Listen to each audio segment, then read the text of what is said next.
You all know Representative Steve King. He's the one who talked about undocumented immigrants, and what did they call them? Like melon? Said you could see they have calves like cantaloupes. And he also just recently said on Hayes' show that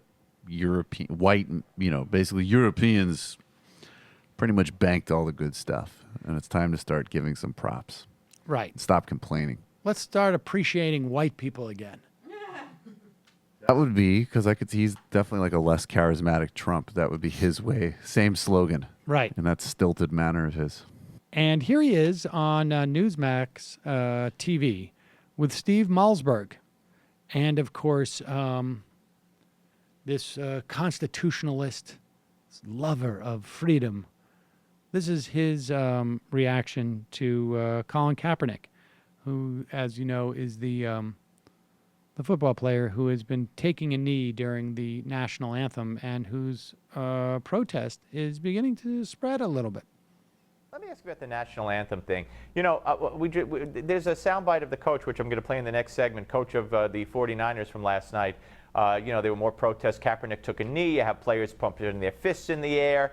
And the coach of the 49ers says that there's a constitutional right for these players to do this. And Congressman, no, there's not. Not on the field, not in uniform. For instance, the NFL wouldn't let the players who wanted to wear little 9/11 emblems on their shoes. They said, no, you'll be fined.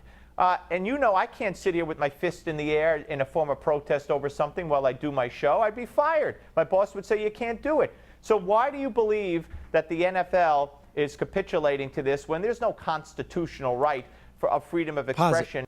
You know, Malzberg is right. Malzberg is right about this. The NFL could say, we are going to ban you. We're going to suspend you for this protest. They could do it. Certainly within their rights. But it would be a big mistake, I think. And one difference is in the bylaws, there's a rule against putting things on your uniform. Like, so when he's mentioned that 9/11 decal, like, of course, but there's not a rule. I think you'd probably see a lawsuit against the NFL at that point. They could try and do it anyways. They've been consistent with the uniform thing too. I mean, they say no to breast cancer patches on uniforms and everything. And Matt made the point that Dave Zirin had a piece that outlined how the NFL is the only professional sports league that doesn't have restrictions on what you can do during the anthem. Yep, the other leagues, I think at least baseball and basketball have it specifically in the rules, and NFL didn't. I'm sure Goodell has been hearing about that from the owners. Right. All right, so let's get back to Steve Malzberg. When you're in uniform and working, as a football player for a football team.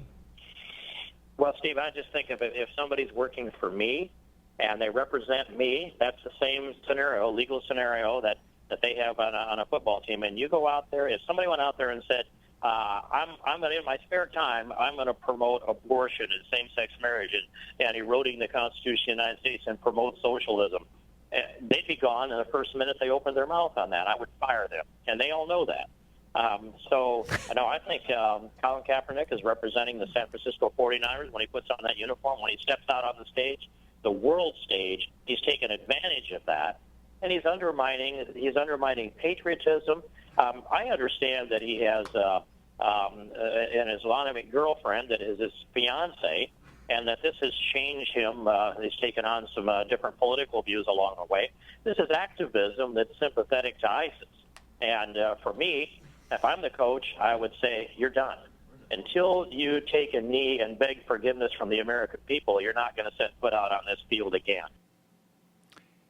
He's got an Islamic girlfriend who apparently this protest is emboldening ISIS. They're known for beheading people, taking sex slaves, and for holding seminars on the intricacies of racial policing in America. There you go. It's a great point. Hey, folks, Sam Cedar here. I just got back from a company-wide meeting. Accounting is really coming down on me hard. We need to get to 100,000 subscribers as soon as possible. So please, enjoy this channel. Subscribe right up,